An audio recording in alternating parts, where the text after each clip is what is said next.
When it all began 30 years ago, impossible. Could not believe it, that we would discover an organ that represented the sixth sense, and that we could change the behavior of people. I was a professor of anatomy at the University of Utah, and 30 years ago, I was doing some studies on certain components of the human skin, which I extracted from the human skin, and I put them in some flasks. Usually in the laboratory, people are very serious. They really concentrate on their work. They don't talk to each other too much. One day I noticed that the behavior of the people working in the laboratory changed. Whose turn is it anyhow? No, it's not my turn. Their mood changed. You can play. They were more friendly, more chatty. They wanted to relate to each other more, and which was very unusual. What a cool game. On other days, I noticed that the people went back to their old serious way of behavior. Then, David Berliner began to notice a relationship between the flasks being closed or open and people's moods. I love pizza. Anything? Could these flasks contain chemical messages that were affecting people's moods?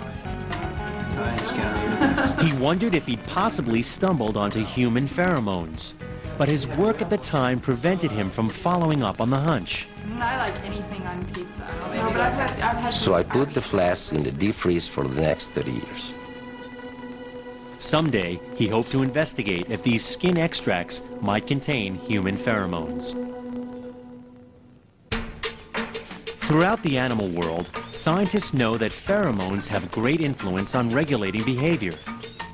Pheromones are chemical messages sent by one member of a species to other members of only that same species.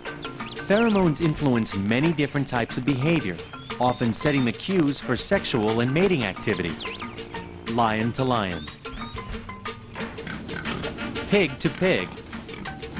This boar has a powerful sexual pig pheromone called androstenol that's present in his breath. For these sows in heat, it's a real sexual turn-on. In animals, pheromone messages are detected by a special organ in the nose known as the vomeronasal organ, or VNO. But in human beings, no one had ever proved the existence of pheromones. So you come in here a lot? Could human beings also be powerfully affected by invisible chemical messages? Through some sort of sixth sense? And what would be the detecting mechanism, the human equivalent to a pig's VNO? What, the place? In 1703, a Dutch army surgeon, Frederick Reich, discovered and described the VNO in a wounded soldier. He reported it and drew it in the medical literature, but thought it had no function. Almost 300 years would pass before anyone paid it serious attention. I asked Dr. Larry Stancis, a University of Utah neuroanatomist, for help.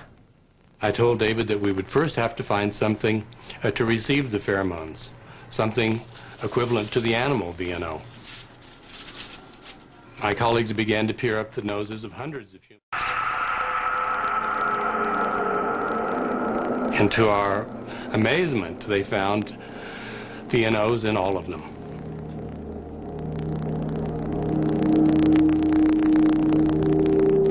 The VNO is located in the lower part of the nose. It's completely separate from the olfactory nerves higher up in the nose, which are responsible for our usual sense of smell. To understand the nature, Stancis began to examine its cellular characteristics. We got excited when we saw these cells in the human VNO because they looked just like the ones that we had already seen in the animal VNO.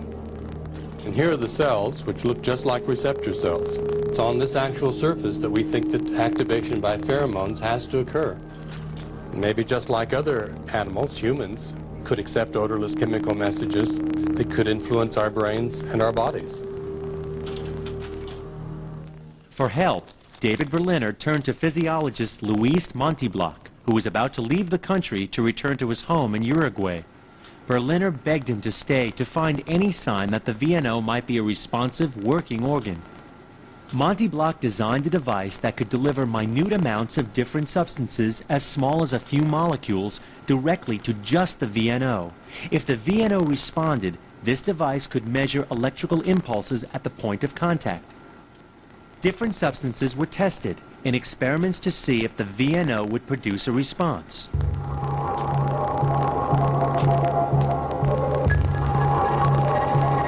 When we exposed the vomeronasal organ to a placebo, there wasn't any response. When we exposed the vomeronasal organ to a scent, there wasn't any response. When we exposed the vomeronasal organ to the pheromone compounds, the meters went off scale like the 4th of July. It was amazing. We were astounded. We couldn't believe it. I got very excited. Find out that there was a reaction at the local level in the VNO, but we still didn't know if it really had a reaction in the brain or in behavior. Berliner guessed that if the suspected feel-good pheromones affected the brain, they'd create changes in the central nervous system, skin response, temperature, respiration, heart rate.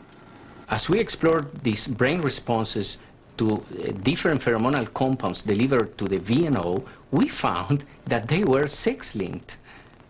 For example, with some compounds, only men would react, and with other compounds, only women would react. I forced him to go back to the lab and do the test again. The results were definitely sex-linked. We had species specificity, we had sexual differences, effect on the brain, effect on behavior, and therefore we had human pheromones. So for the first time, one scientific team claimed evidence of human pheromones. But in social situations, do human pheromones really shape our different reactions? Thanks.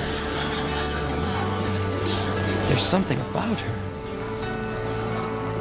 There's something about him. What a creep.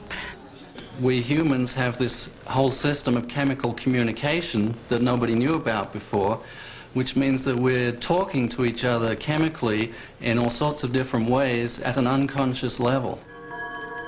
The research suggests pheromones, chemical messages, are emitted from human skin. In the nose, they trigger chemical receptors in the VNO. Signals are sent to the hypothalamus, which produces reactions in the body and in behavior. But how much influence do they have? Pheromones are just one of many influences that act on the hypothalamus, which in turn is just one of many brain areas that are involved in determining behavior. For example, pheromones might set the mood for falling in love, but many other parts of the brain would be involved in determining whether this was the person you wanted to get married to. To enhance the mood for sexual attraction, the perfume industry offers thousands of potions. Some make use of certain animal pheromones which carry strong scents that people find attractive, like musk, the most famous, which is from deer. People enjoy them for their wonderful smell. But is there any real hidden pheromonal response? Some of the fragrances on the market have androstenol, which is one of the pig pheromones, and sometimes people have made claims that this is an aphrodisiac. Well, it is an aphrodisiac. It's an aphrodisiac in pigs. If you like pigs, by all means go to the pig farm, but otherwise stay clear. Scientists at Berliner's company, Ferrin, are inventing new substances derived from human pheromones, which they call vomeropherins. Berliner has ambitious plans to develop vomeropherins as a new kind of pharmaceutical. If Berliner's right, someday vomeropherins may instantly stem panic attacks and affect other functions of the hypothalamus and the hormonal system, to suppress appetite, to affect fertility, or stimulate sexual interest. The benefit is that we are applying locally to the VNO these substances that send a message to the brain, and then the brain sends a message to the body to cure these diseases. Therefore, there is no contamination in the body, and therefore there's going to be less side effects. Biologists have often wondered why humans don't seem to rely on messages received through their noses in the important way that other animals do. With the discovery of human pheromones and the functioning human VNO, the mystery may be solved. Through this sixth sense, we may be a lot more dependent on the nose and chemical signals than we've ever believed.